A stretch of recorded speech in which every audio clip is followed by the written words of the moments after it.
Hello everyone, my name is Jordan, also known as X-3. Today I want to show you guys how to create a warm drone. What the warm drone will do is provide more information, kind of like a backing track when you listen to old records. It has that type of noise and volume in the background to kind of get your interest. That's what the drone is going to be doing. It's going to provide some backing information for the rest of the track so that way it has something to hold on to when notes start to drop in and notes start to drop out. So it's a good transition to kind of still keep it there. So that's what we're going to be doing. One of the things I want to preference though is my warm pad is turned off for a specific reason. It's too overpowering, and when we get into day 5 in the final arrangement, this is going to become critical. So one of the things I'm going to prep a little bit ahead of time so that way we don't have to mess with it in day 5 is that we're going to throw on a blank instance of ping pong delay onto our warm pad at the very end. I want to take it to delay 4. I want to take my dry wet down to 25% and just turn it off because we don't want it playing. We're just going to use it kind of like a trigger to trigger elongated notes so that way they still fill in some of the spaces. You'll see what I mean in day 5. So I'm going to turn that off. So now what I'm going to do is right click, insert MIDI track. And we'll call this MIDI track warm drone. And I'm going to drop in a blank instance of simpler. And for our sample, we're going to use our Deep Tech Sessions 3 promo pack, and I'm going to use my sample number 2. Let's listen to sample number 2. It's a downward effect, but as you can hear at the very end, it has this like this elongated noise, and that's in between 3 and 4. So what I'm going to do first is turn on loop, so that way it loops. And then I'm going to rename my device and call it warm drone. Okay, I'm going to turn on my filter, set it to a high pass 24, take the frequency all the way down to 560 Hz, and you can turn up the resonance to about 1 if you wish. The second thing I'm going to do is throw on my release. I'm going to set it to 1 second, 1.3 seconds for the release, so that way we have something to cling on to. I'm going to turn up my spread to 50, and I'm going to just solo and section out with the end warp markers at 3 and 4. And as I play a few notes, before I do that, I want to turn up my fade all the way to 100%. And as I play a few notes, when you move up the start, you should start to notice that there is a sound that will continuously repeat until you can't tell too much when it starts and when it stops.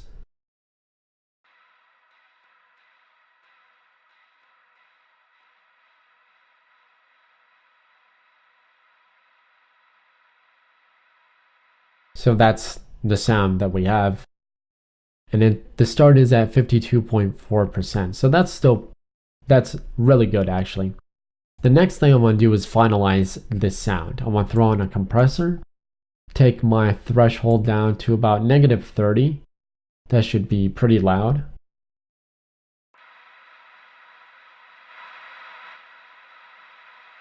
Let's take it at -35.2. That should be even better. Then what I'm going to throw on is a grain delay. And I'm going to turn up the spray to about 4. No more than 4. And I'm actually going to turn up the output on my compressor so that way you can start to hear what the frequency does to the spray.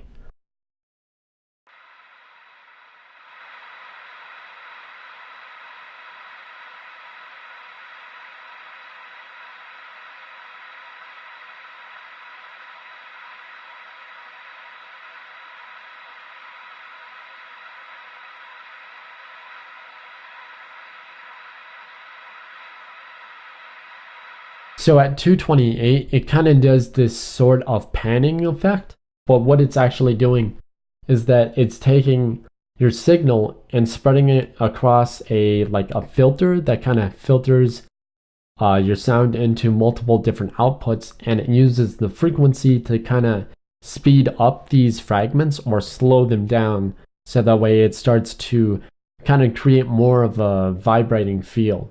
And that's what more of the other parameters do. But what I like to do with this is create more of a panning feel, and it kind of gets the listener interested more in the background noise, so that way some of the notes in the foreground can really push through and really expand.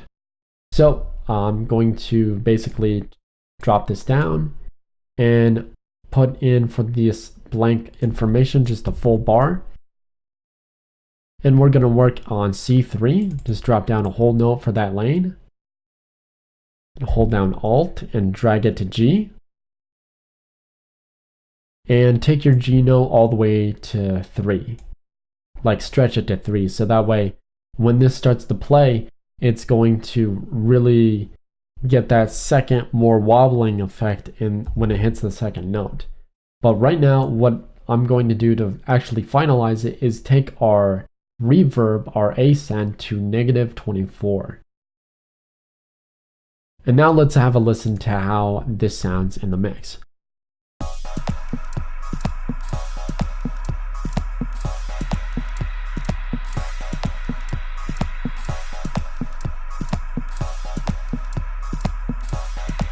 So as you can notice, it still starts with a little abruptness on the second note, so I'm going to turn up my attack to probably about like 0.69 milliseconds. That's actually 690 milliseconds. So yeah, that should give a little bit more easiness to the sound. But other than that, you guys have created your warm drone, and I'll check you guys out later for another tutorial. Sorry I haven't posted one yesterday. I was actually going to the bathroom a lot, and it was not pleasant. Like, I couldn't sit for more than 15 minutes without having to use the restroom. So it was something I ate yesterday. I'm not sick or anything. But yeah, have a great one, and I'll check you guys out tomorrow for day 5 in the arrangement. Have a good one, and peace.